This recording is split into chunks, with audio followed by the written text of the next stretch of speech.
Assalamu alaikum hurmatly Moskvada mekendештер, амансыздарбы? Сиздер менен кайрадан эле Москва бар. Сиздерге сөз бергенде эле туугандар, сиздердин комментарийиңиздердин үстүнөн бир катар жооп берип кетели. Москвадагы имамдын номери кандай тапса болот дейт. Имамдын номерине, дин өкүлчүлүгүнүн номерине биз видеого чыгарганбыз. WhatsApp'tan жазсаңыз мен жөнөтүп коямын. Бетанышка кылып беребиз дегендерге ишенбегиле. Менин 6000 сомго элдам койду жердеш уруудан дейт. Ооба туугандар, бетанышка ишенбегиле. Акча которбогула. Анан азыр эле бир жигит звонок кылыптыр. Сизге акча которбойлу дедиге, сизди да тааныбайбыз деп. Менин атым Талант. Картамда да ошол Талантбек деп чыгат. Салам алейкум, мен бүгүн Сахаровага барып келдим. Ал жакта биздин жигиттерди согушка үндөп жатышат. Ар кандай нерселер менен кызыктырып, мисалы гражданство акчалай сыйлык деп ушул жөнүндө кыргыз элине бир түшүндүрүп айтып кетсеңиз жакшы болмок эле дейт. Туугандар, эми бул маалымат боюнча бизде так маалымат жок. Бирок негизи эле ар бир адамдын өзүнүн башы иштесе керек деп ойлойбуз. Эми согуш жакшы эмес. Канткенде дагы. Штраф төлөгөнчө границага чыгып эле келгиле. История аштырбаганга аракет кылгыла дейт. Ооба, колдон келсе өзү негизи штраф төлөгөндөн көрө границага барып келген кичине кымбатыраак болушу мүмкүн, бирок сиздердин историяңызга түшпөйт да. Кийин жүргөнгө ошол 5 штраф жүрсөңүз жакшы болот. Выдворение болгон 3 жолу чыгып келдим границага да, Сахарова барса выдворение чыгып калат дейт. Эгерде выдворение болсо, ооба Сахарова барганда сөз историядан чыгат. Көп сөз, бык сөз дегендей болгон экен дейт. Балким. Бирок биз бул видеонун бардыгыны эми биларман, акылман адамдарга эмес, эми жалпы элге чыгарып атабыз, пайдасы тийсин деп. Акылмандар акылдуу боло бериңиздер. Таксыр, ассаламу алейкум. Сахарованын срогу 1 жыл эмес, 5 жыл по закону дейт. Сахарованын срогу өзү 5 жыл, картанын срогу болушу мүмкүн. Бирок ар жылы Сахаровага барып келиш керек. 1 жылда 1 жолу Сахаровадан өтүп келиш керек. Картанын срогу 5 жыл болушу мүмкүн. Жыргал Баеско катты мушташат эле дейт. Ооба, ошол жыргал документ маселеси боюнча кайрылсаңыздар болот. Дагы номерин коюп койдум туугандар. Күндө эле кайталана берет дейт. Эми биздин жашоо Москвада жашоо ушундай болуп калды да. Маселе регистрация, кандай жумуш табыш керек, кандай регистрация кылабыз, кантип жашайбыз, кантип жүрөбүз, ошондой. Кечиресиңер, абдан жакшы болгон ушул без реклама кылып эле жардам бергиси келген адам көрө албайтам да дейт. Реклама боюнча, такси маселеси боюнча негизи таксинин жигиттери бизге ушул элге жардам болсун, маалымат берип туруңуздар деп, ушулар бизге спонсор болуп, ушул маалыматты ушул спонсордун артынан чыгып атат. Негизи эле ошол жигиттердин колдоосу аркылуу ушул чыгарылыштар чыгып атат. Андыктан, эгерде граница маселеси болсо, Мухиддинге кайрылыңыздар. Рекламадан кийин дагы улантабыз.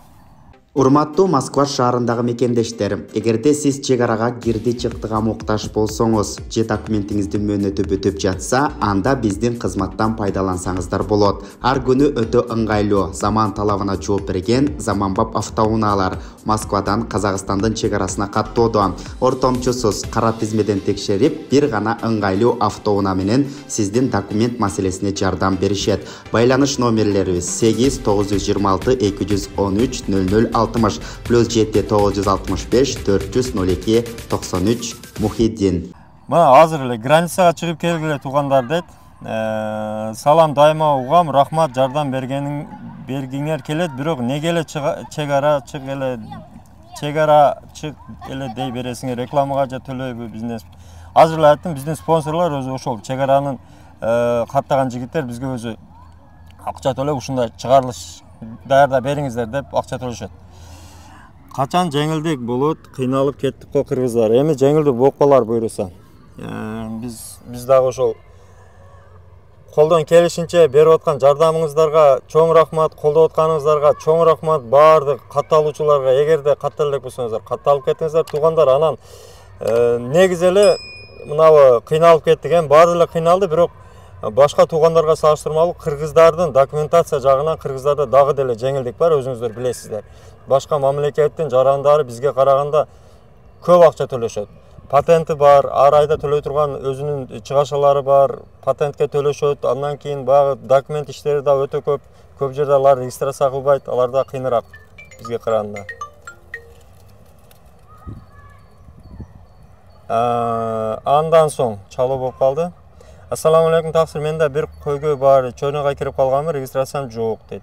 Чорнойго кирип калсаңыз, аны только ошол срогу бүткөндө гана чыгасыз. Атыңар талантпы, таксир, өзүңөрдү тааныштырып, анан видео жөнөтсөңөр жакшы болот эле дейт. Ишиңерге ийгилик. Атым Талантбек. Мени Москванын жарымы тааныйт өзү, негизи. Эми тааныбагандар болушу мүмкүн, бирок Москванын жарымы тааныйт. Биз элге көп эле кызмат кылып жүргөн балдарбыз. Кыргыздардын той жакшылыгын тартканбыз, тойлорду тартканбыз, бойлорду тартканбыз, МТШдеги койлорду тартканбыз, ошондо кызмат кылып жүргөн адамбыз. Бул киши юристпи дейт. Мен өзү юрист эмесмин, бирок юридический окуганмын, бирок кесибим юрист эмес. Сиз айткан маалыматты бүт баары эле билишет, баары эле өзүгө сак документ так болгубуз келет, бирок алдамчыларга ишенип, алдамчыларга туура ишенгендер көп, ишенбеңиздер. Жат адамга акча которбоңуздар. Ошондой. Блогерчилик жакшы дейт. Таксир, продление боюнча айтып койсоңуз кеңири эле маалымат. Продление боюнча ушул суроого толугураак жооп берейин. Продление МТШдеги продление боюнча сиздерге айта кетейин. 9 айга болот. Примерно 15 күндө чыгып атат. Анан өткөндө кечигүүлөр көп болуп, көп да чыкты. Бирок азыр учурда бардык жок жайда ошол 2 жумада чыгып атат. Колдон келсе, сурогудан мурда ошол 15-20 күн эрте тапшырсаңыздар жакшы. Кайсы документтер керек? Регистрация, миграционка, паспорт, паспорттан сырткары ошол Сахарованын көк картасы керек тугандар. Ошол көк картанын сурогуна жараша уланат. Эгерде көк картанын сурогу декабрга чейин болсо, декабрга чейин уланат. Январга чейин болсо, 9 ай болсо, январга чейин 9 айдын ичинде уланат.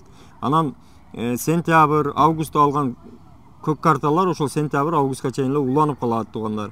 Ошону эске алыңыздар. Анан сурогуну сөзсүз колдон келсе, ошол 15-20 күн эрте тапшырыңыздар тугандар. Жакшы чыгып атат. Ошол номерлерге кайрылып, мына экранга коюп коем, кеңири тапшырып алсаңыздар болот 9 айга. Гарантиясы менен балдар жүрүшөт азыр. Кайрадан ошол тааныштар аркылуу кайрадан эле жөнөтүшүп атат. Ошол балдар дагы убагында 1 айдан ашык күткөн балдар бар арасындачы. Ишенбей болобу, болбойбу, кандай болот деп анча-мынчасын акчасын кайтарып да бергенбиз. Регистрациясы чыккан, бирок акчасын кайтарып бергенбиз. Ошол регистрациялар жатат азыр алынбай. Ошондуктан тугандар дагы эле ошол сөздү айтабыз. Өзүңүздөргө сак, документке так болуңуздар. Аман болуңуздар тугандар. Видеого комментарий калтырыңыздар. Комментарийлерге буйруса, кийинки чыгарылышта сөзсүз жооп беребиз тугандар. Бардыгына жооп бергенге аракет кылабыз. Аман болуңуздар тугандар. Чек ара маселеси боюнча Мухиддинге кайрыла бересиз. Урматтуу Москва шаарындагы мекендештерим, эгерде сиз чек арага кирди чыктыга муктаж болсоңуз, же документиңиздин мөөнөтү бүтүп жатса, анда биздин кызматтан пайдалансаңыздар болот. Ар күнү өтө ыңгайлуу, заман талабына жооп берген заманбап автоунаалар Москвадан Казакстандын чек арасына каттоодо. Ортомчусуз кара тизмеден текшерип, бир гана ыңгайлуу автоунаа менен сиздин документ маселесине жардам беришет. Байланыш номерлерибиз 8 926 213 00 +7 965 402 93 Мухиддин.